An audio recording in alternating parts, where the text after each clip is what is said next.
Welcome back. We're still coming to you live from the Nasrec Expo Center here in Johannesburg. The G20 Leaders Summit still underway in its last day. And we're going to be having a really, really important conversation, I think, with a portfolio that's very, very integral to this summit. We'll be speaking to Deputy Finance Minister, Mr. David Masondo, about their reflections from finance point of view, some of the key takeaways, and whether or not we scored some goals as South Africa. Mr. Masondo, how are you? Glad to have you. No, same here. Thanks for having me. Indeed, we scored a lot of goals. We also won the rugby last Yesterday, night. So yeah. A lot of great things going on in South Africa. We've just been recently upgraded by Standard & Poor out of the grey list, energy supply, electricity. So a lot of great things are happening in South Africa, and I think we've delivered through this G20 from what we expected to deliver. The finance track, which is the track, because G20 is divided into two. There's Sherpa track, there is a finance track, and the finance track deals with a whole range of issues, the macroeconomic issues, and identify things that we need to do as the world in different regions in order to grow the economy. So throughout the year, during our G20 presidency, we've been engaging and leading, not just engaging, leading the world around these big issues that at the end must impact on the ordinary people in South Africa and throughout the world. All the things that we're doing is to make sure that we make the conditions of the poor much better. Most definitely. And I think to touch on that, the debt relief framework, I think, was one of top of the agenda when it comes to South Africa coming into this G20.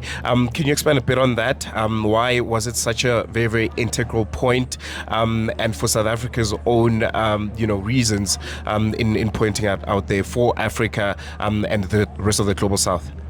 Yeah, so firstly, in order to deal with poverty, unemployment, you need to grow the economy. But the growth of the economy means that you are producing more things.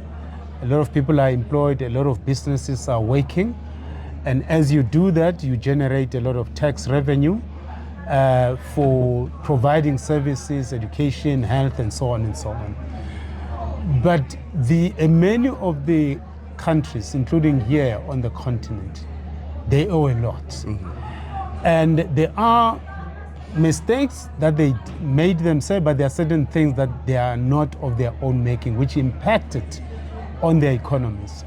For instance, during COVID, many of the African countries, they suffered insofar as the economic growth is concerned. There was a war in Ukraine, which impacted on the global economy. And like I said, if the economic growth doesn't grow globally, it means our ability to sell what we're producing here to the world gets affected. Our ability to get things from outside the world, things that we need in order to get into economic activities, they get affected. So these two shocks, and the recent one, the tariffs, they are impacting on the growth of the African countries. So we said it's important for us that if we're to have economic growth, let's have a conversation around this debt that a lot of African countries may not be able to service it. And already the debt that they have, because the economy is not growing, the debt that they have, because remember, if you have a debt, you must pay an interest. Yes. So the interest, the debt service cost that they are paying is affecting other imported expenditure items, including infrastructure. And investing in infrastructure by government is important for economic growth. Now, these countries are trapped in debt. They are not able to, one hand, raise more money to invest in infrastructure. Very soon, some of them actually, they defaulted, like Zambia, because they could not service their debt. So we said, let's have what you call a common framework because many of these countries, they do not only borrow from the IMF and World Bank, they also borrow from the private sector, the Paris Club.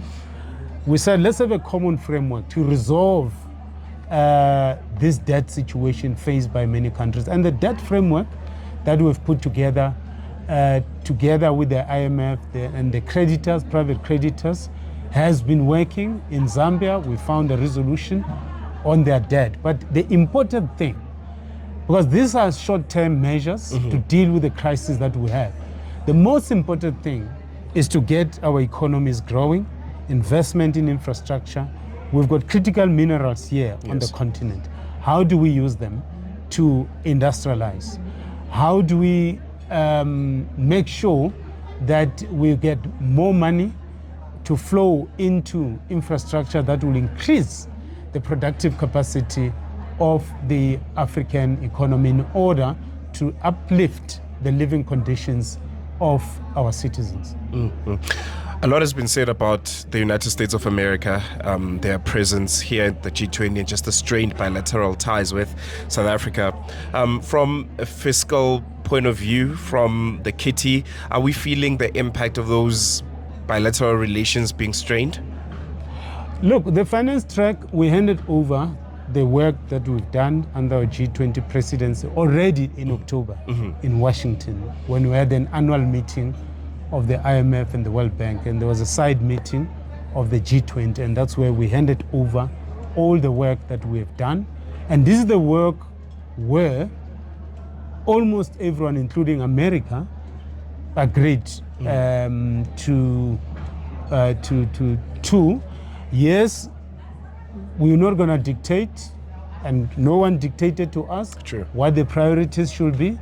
America, they will also look at what we have produced and decide what are the themes and issues that they want to take forward, because this is a relay.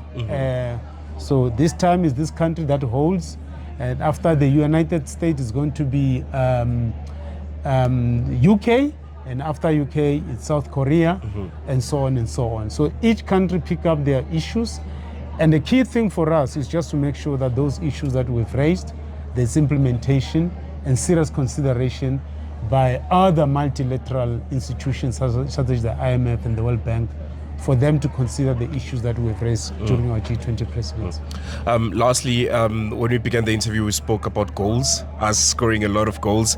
To South Africans out there, in the most simplest of terms, what would you say is that one goal that wins us the Ballon d'Or that comes out of this G20 summit? I think the